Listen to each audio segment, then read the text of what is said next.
Let's get this show on the road. So happy to have Mick here to share some wisdom. And it's a really key topic today, which is, again, it says from static to supercharge.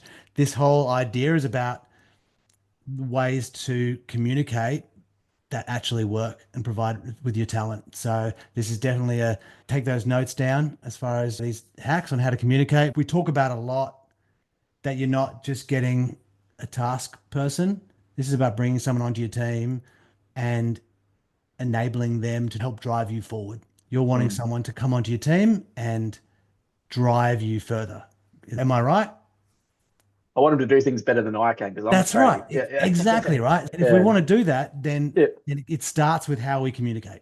And so, Mick, I'd love for you to introduce yourself a little, tell us a little bit about your background first, and then tell us what we're going to be able covering today. Yeah, awesome. Thanks for having me on, James. I appreciate it, guys. And thanks for your time and attention today. So I'm a Sparky by trade. 20 something years ago, started as an apprentice, then like everyone else, then I quickly moved into a leadership role. My boss at the time and I went and started our own contractor business. So I spent 15 years doing that. And we grew that from just the two of us to about 15 million in revenue. Over the 15 years, we did about 150 million in total, which was pretty epic. And I'll share more about that in next week's webinar, some of the key insights from that. But we employed some VAs way back before it was popularized and more common.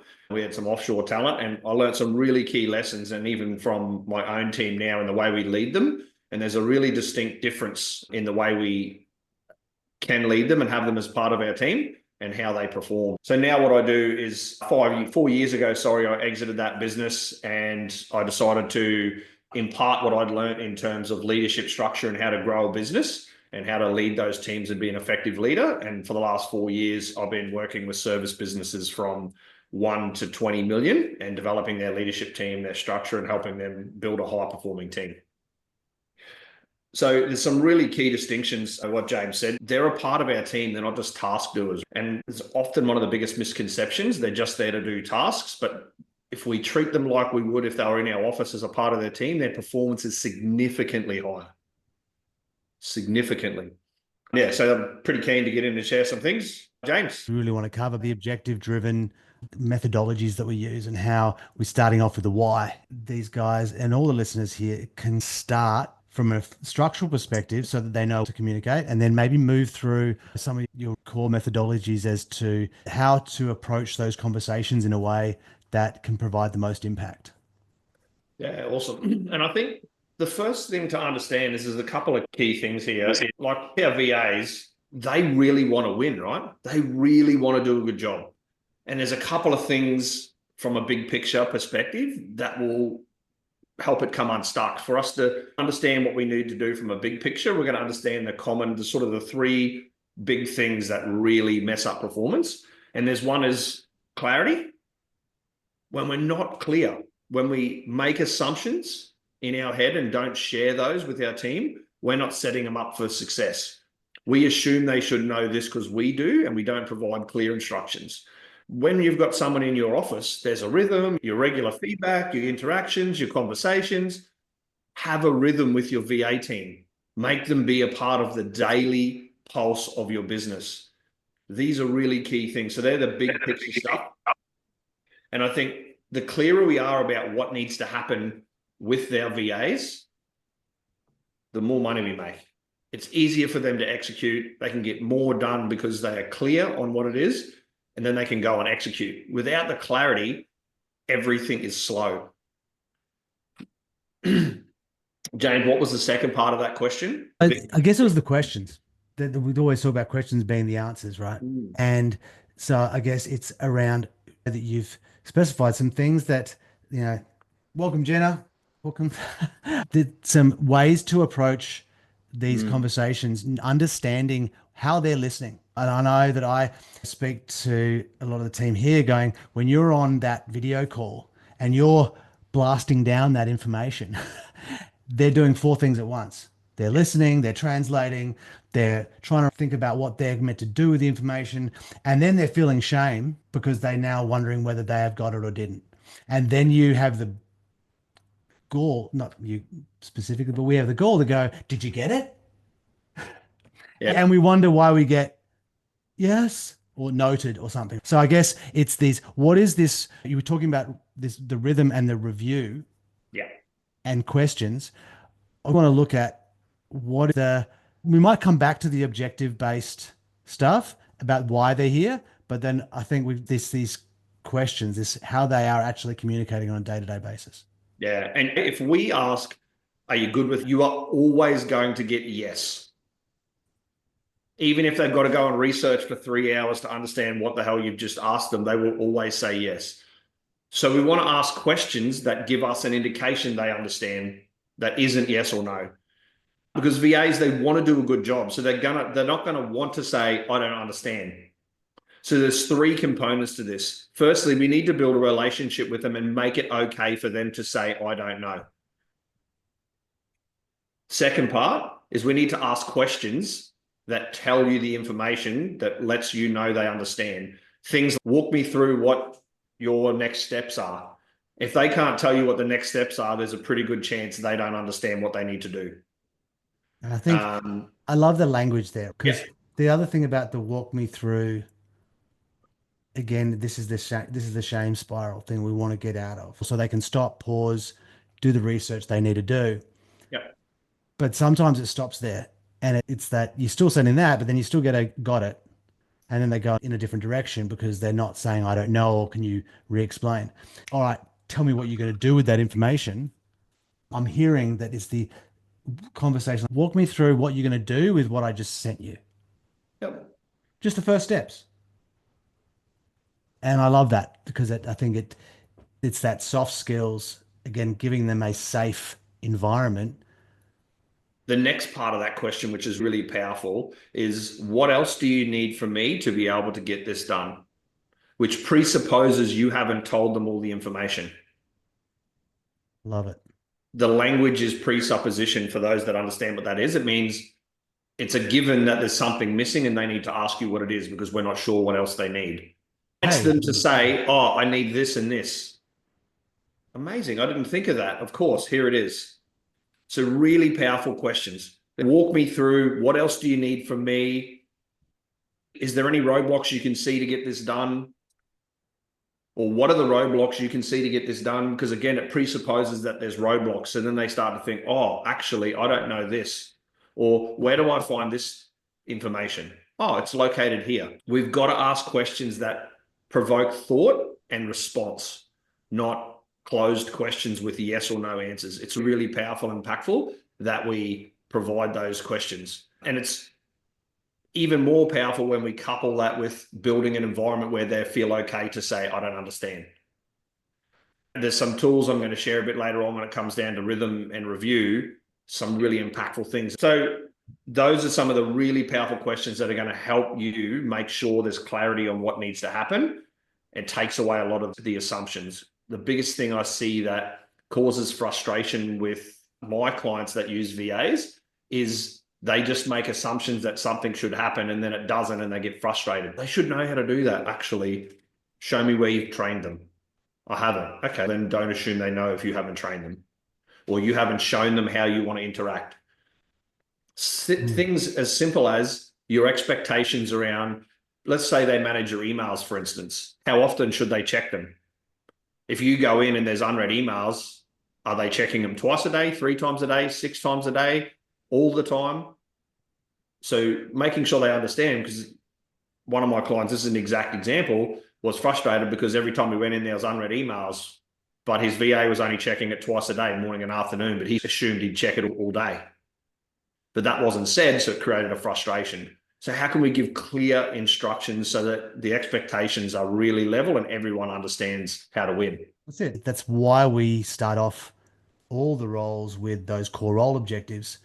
And if you look at even the questions that you need to ask around that, let's say one of your objectives is that all clients are responded to within 4 hours of, and that's one of your objectives for the talent, then that's why we ask the question, walk me through what are the next steps in getting this, and what do you still need from the client in order to achieve this? What is the bottleneck? Yeah.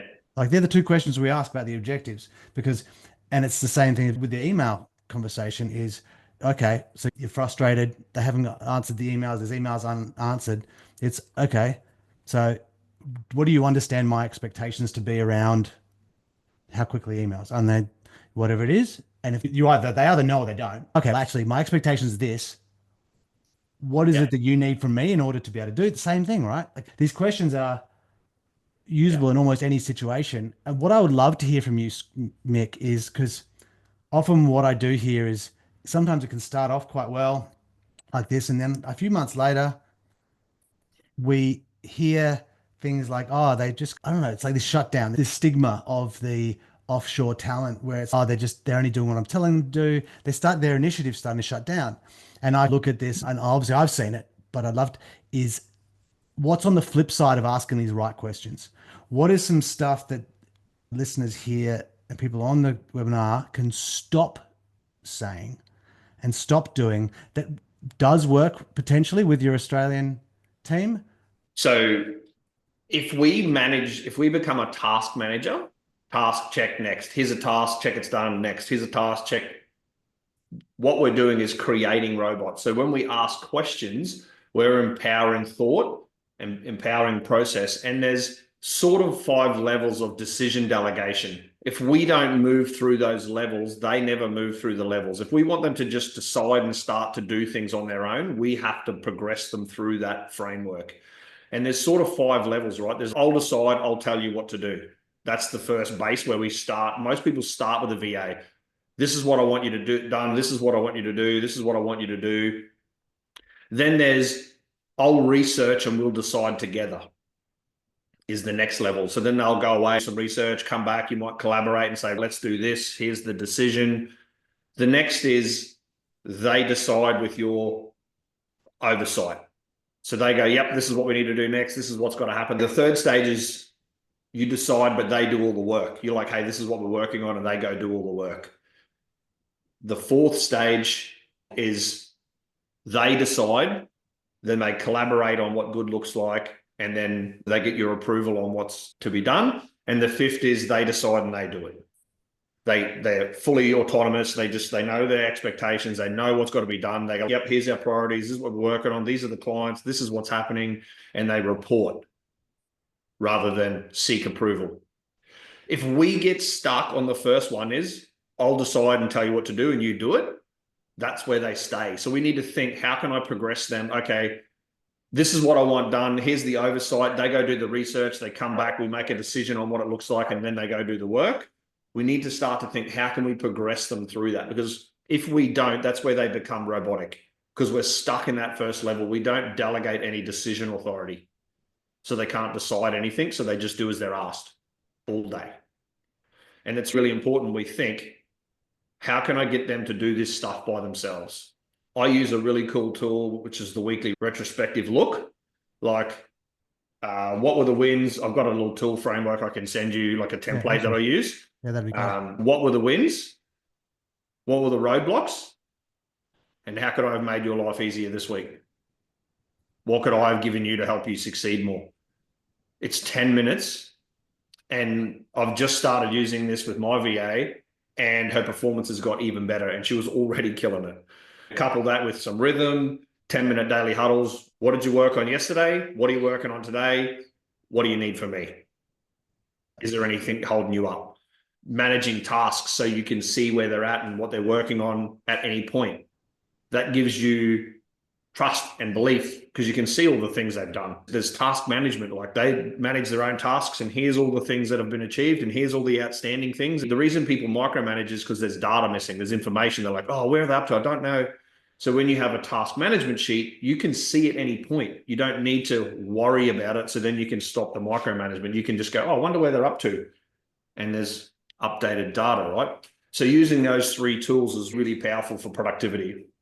I love how with the retro, and it's because we obviously are speaking a lot about creating a safe environment for initiative. And we'll get stuck, especially because it's remote. When you're in the office and there's a water cooler, there's the good and the bad, and you can look over and, oh, they're doing good, and there's these little positive reinforcements. And I tend to find that if unless you're scheduling it, the only things that happen in a remote environment when you don't, unintentional, are negative. So they're the shutdown moments. They're the, you didn't do this. Why is this missing, et cetera, et cetera. Which then the more you're doing that, it goes down. Whereas actually structuring time to go, hey, what is it that I, as your leader, as your manager, could have done to make your life easier? And actually putting that in and creating that habit that it's okay and it's safe to ask for help. It's okay and it's safe to say, I don't know. One of the key fundamentals of that weekly is build performance and safety and alignment. Like they need to feel okay. And it's like, what was your biggest win for the week? Like celebrating what's good. What felt messy or frustrating? That's from them, right? They can say this and the process and how things like, I've got some incredible feedback from my VA on this. I was like, what's frustrating you? And she will tell me because I've built that where she's not going to get in trouble. She just will literally tell me all the things that are frustrating her. And then I ask, well, what could we improve or tweak for next week? And then we get some positive solutions focused. Hey, if we did this, I think it would help that. I'm like, amazing, let's implement that. And then what support or clarity do you need from me? What do I need to give you to help you win more? It's such a powerful framework. It makes a huge difference. And I'll give you that template that I use, James. Yeah. This is a habit. This is not something, don't expect you start this question tomorrow that they're going to just start crying and going to bleed their heart out. This is your space to win. It's also your space to lose. You might get a tiny bit. You might get the smallest little thing maybe on day one. You might even get nothing. And again, it's that presupposition that Mick's saying. This is not a, is there a bottleneck? It's not What is bottleneck? it's not a, is there something you're not getting? No, it's a, hey, I know I haven't given you everything because I suck. So what is it that is missing? I found a really powerful thing, James, for that was explain to them your personality and your natural traits. And if you're not sure on some of those, like I'm sure you can describe yourself, but I'm not detailed focused. So if you ask me to proofread your stuff, I'm not going to do a very good job of that. That's not a me thing. So I explained that. I'm like, I'm not great on detail. So when you come back to me and then there's detail wrong when we go to deliver and I ask you to change it last minute, I'm not a proofread person. Send that to my wife if you want spell check done or errors. She loves putting red pen all over my work. I'm not that guy. So I explained all that and I was open and honest and vulnerable about my weaknesses and what I need from her. I'm not sure what else you need and I really need you to tell me because I want to give you everything so you can succeed. So I really love it if you would just open and honest and tell me what else you need. Because if there's anything that I can give you, I will. So sometimes I just don't know, so I don't give it to you. If you don't ask, when I ask the question, if you don't say what you need, then we both fail. That immediately changes the tone and context of the conversation. She's, oh, this is how I succeed at my role. I have to do this. And it becomes part of their job to ask questions instead of putting someone out or I don't want to bother them or it becomes their role. Yeah, which is also why you're not going to, huddles are amazing for transparency and efficiency, but you're not going to get this in your huddle. No. As in that, yes, if something's absolutely needed, someone may bring it up, but this is not, this is going to be in your retro. This is going to be in that one-to-one environment where, again, you've created safety. Now, at one point when they are so safe, they can bring that into the huddle, but it's not going to start in a public environment. Like I do the weekly retro, which is that feedback with them, just one-on-one. And I did a monthly, like, how are you going big picture, where we built connection, where we looked at their performance, looked at what else they're loving, what they're not loving, vice versa. And we aligned expectations. I did that every month for the first 3 months. And then it's every quarter. Yeah. This is a growth partner here. Like you said, Kyle, I'm not here to create a mini me. This is embracing and bringing in someone who's going to be able to find and do things and build things with you. You create this space. As a leader, why would you hire smart people and then spend your whole time telling them how to do their job? Let's hire some really good people and then give them what they need to succeed to make your life easier, right? That's what leaders do, and especially in business. That's our sole purpose, is that should be our focus, is how do I build the people that are going to drive the business? Because if we have to drive the business and show everyone how to do everything every day, God damn, it's hard work. It's exhausting. And then within the first week, though, they're like, oh, I'm getting them in trouble every 2 days because they're not doing it right. I'm like, again, this is not something that is, you can start from scratch. It's asking those questions and it's getting the, what do you need from me? Because we give 3-word instructions and expect them to get it, right? I have a simple 3R model that, like, if you implement this, your VA will succeed and will be really productive. It's rhythm. Set a consistent weekly beat. Daily huddle, weekly retro, like consistent weekly. That's the whole process, right? If we get that rhythm going, role clarity, document what great looks like. What do you actually want them to achieve? What would, if they were really nailing it, how would you know? Have a role clarity card that's updated in your weekly review. It's and you guys have got that. forget. So but the amount of times I go in and see that no, I'm not talking about you guys specifically in this meeting, but the clients, we start with this beautiful clarity, and then they get stuck in the weeds in the day-to-day. Do you bring in the retro? We've got that role card that's there. Do you bring that up and go and actually have a conversation about that in that retro? Brilliant. So do we need to, is there anything we need to tweak next week? Is there anything that needs to shift in your role? It never goes a month without review. Potentially the third R is review feedback, and do it in a way that's constructive, and ask questions like, what do I need to do to make your job easier? Because they won't, if you say, give me some feedback, they will not give you feedback. They don't understand that. They haven't built the dynamic to be able to just openly give you feedback. But if you say, how could I make, if there was one thing I could do, what's one thing I could do to make your job a bit easier? And the first few times, Agnes, who's my VA, said, oh, look, yeah, if you just need to give me a bit more instruction. I don't understand what you say sometimes. I'm like, amazing. Could I ask a favor? Yeah. I said, sure. Could you tell me when you don't understand? She's like, oh, yeah, okay. I'm like, absolutely. That would make me really happy if you told me when you didn't understand. Oh, really? I'm like, yeah, I love that. She's like, okay. So now she's like, Mick, I don't understand what you're asking me. I'm like, I'll read what I wrote. I was like, no wonder. Let me say that again. And I often ask, every time it's because I communicated poorly. Always, the thing is, and I'd like to ask, what was one thing that was unclear about that? I think we underestimate how short we are, and how much is there's stuff that happens here, but then there's 10 times that happens up here. I always like to use the analogy. You're going to get them to build a 1,000-piece puzzle, but you don't give them the cover to build it off. How are they ever going to succeed? They could fumble their way through it and eventually get it. But if we just showed them the whole picture and communicated a bit clearer, then they'll be like, oh, that's what I'm doing. Cool. Way more efficient. That's the objective, right? It's that whole, there's the why, the what, and the how. And we're so focused on trying to get this how and digging into, okay, should have said this, you should have said that. What was initially unclear about the objective of this task? Only when I didn't make clear, all right, our objective here is to get X number of people into this webinar or whatever. That's the objective. How do you reckon we can do that? Much easier than going, send out this message. What do you mean? Like, back and forth. And again, that's the micromanaging.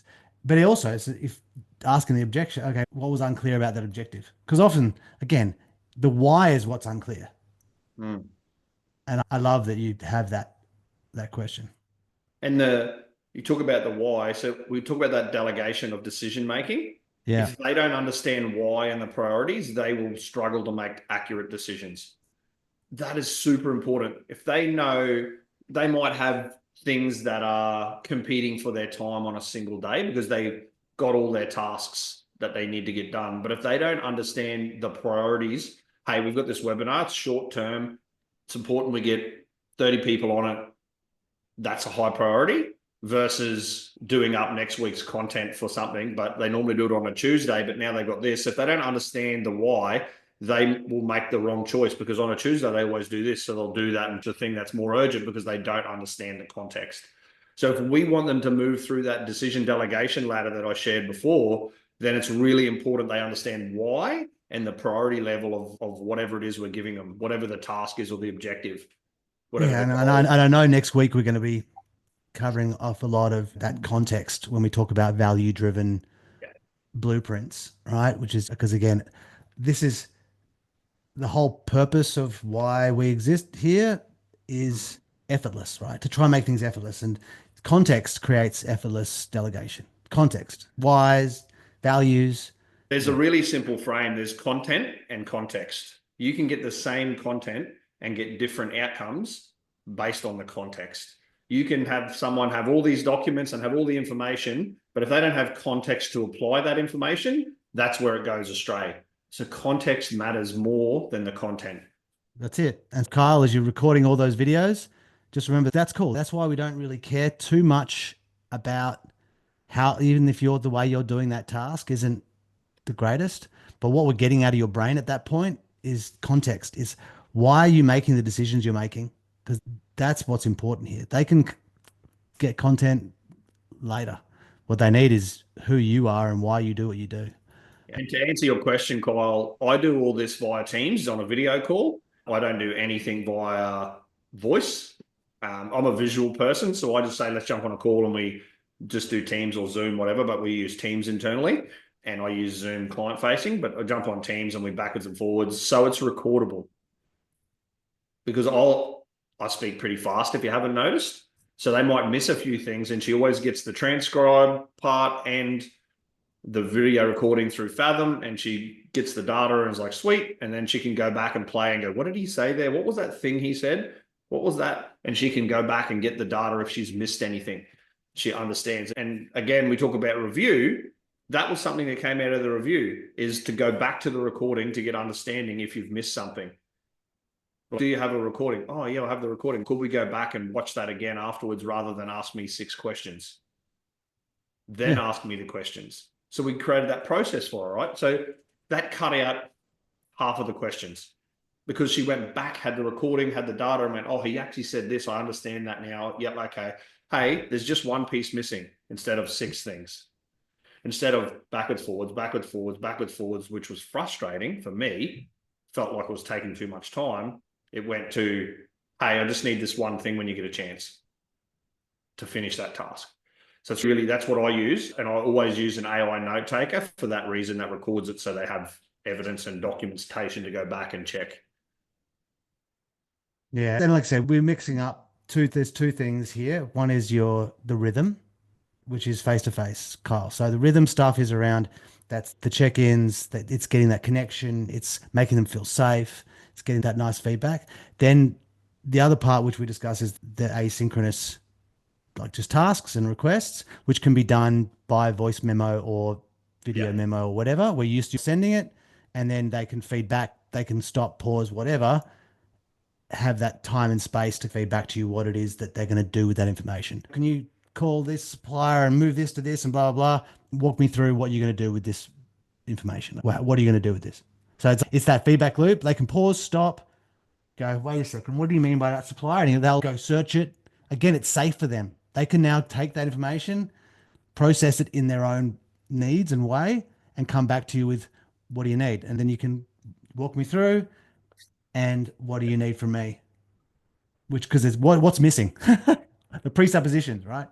Because it's missing. So one of the key pieces in that, with that daily request task management kind of stuff, hey, I need you to do this, hey, I need you to do that kind of request, asynchronous communication, you call it. Set expectations on response times with that. If they have set tasks, they're doing invoicing, is those requests, is it drop everything and respond immediately? Or is it, so for me, it's, I'll send you, if you're in the middle of something, unless I say, hey, this is urgent, you every 2 hours check the chat and take on all those tasks and add them to your list. It's really good advice. I think we're missing, there's definitely... Manage that expectation on how quickly you expect a response. Like within the hour, every hour, or whatever it is. Just as long as it's set. Because again, it's the why, right? The objective. You're getting annoyed at them doing something where you haven't been clear about what the objective here is. And is it going to stuff up everything else they do if all they're doing then is they're so worried about that they're focusing on checking that every few minutes rather than being able to get their actual work done? Now, when I send those tasks, Agnes will send back and say, hey, that's a big task. What's the deadline on that? I'll be like, oh, next week while I'm away. That's just something for you to do next week. And again, that's something you've given her the safety and space. That's not, you did not buy that off the shelf like a drill. That had some deep, open, honest conversations. And I always do those the feedback sessions with a presupposition that I haven't held up my end of the bargain too. It's not, you're not performing. It's, hey, what have I done that slowed you down? And what could you do that could speed you up? So when I come from that place, I'm in a much better place to create an open up conversation and build that safety. And it's not about, you need to do this, you need to do that, doing this. It's not a criticism session. It's how do we become high performing and exceptional as a team? Beautiful. I think we've definitely got some beautiful juice here. So it would be great if you could summarize, if they were going to take away 3 to 4 things they can actually do, put in their diary and get done, or what would they be? Be really clear on what great looks like for them. And that is not set in stone. That's reviewed and updated. Set your rhythm and build consistency in that. Your daily huddles, your daily check-ins, and then the review, the weekly retro and the bigger monthly reviews on how they're going and how you can help them win. They are game changers for high performance when it comes to your VA. It makes them feel a part of your team. They're aligned. But what it does is opens the conversation to build safety and trust so that they feel comfortable to tell you what else they need. Otherwise, they become yes men and they sit in their corner and just do tasks because they don't want to make a mistake. That's it. I cannot understate how important that weekly review is and that feedback sessions. It's so important to build a. I love the presupposition. It is. They walk me through and what's missing from me. What is missing from me? It is saying straight up that it's you. That's that safety. It's if you start off with you're the problem, and that you're assuming that, and they're going to fill the gaps, and they can feel safe doing it. That's where I absolutely love, and I've seen countless times over and over again over the years where it's had a huge impact. So yeah, I'd say that's absolutely perfect advice. I've got a couple of templates, James, I'll share that you can send out with the report. That'd be absolutely brilliant. So I'll attach to the webinar. If you can send those through, then that will be really good. Yeah, I'll send them through to you once we jump off. And if and then questions, feel free to reach out. Contact details will be on there as well. So I'll be putting them on there. And if they want to reach out and have a chat about it. And next week, we're going to be coming back for the second part of this, which is one of my favorite topics because I like to bring so much efficiency, which is around the value-based blueprint. It's still the same thing, less micromanagement, right? This is taking them on that journey. It's unbelievable when we understand values and the way that works and create a blueprint for how our business operates based on those values. The result is high performance, a business that's easy to manage and more profitable. And who doesn't want that, right? Exactly. Yeah. Love it. All right, guys. Fantastic. Thanks so much, Mick. Really appreciate it here today and looking forward to next week. Thanks, James. Thanks for your time. Appreciate it. See you later.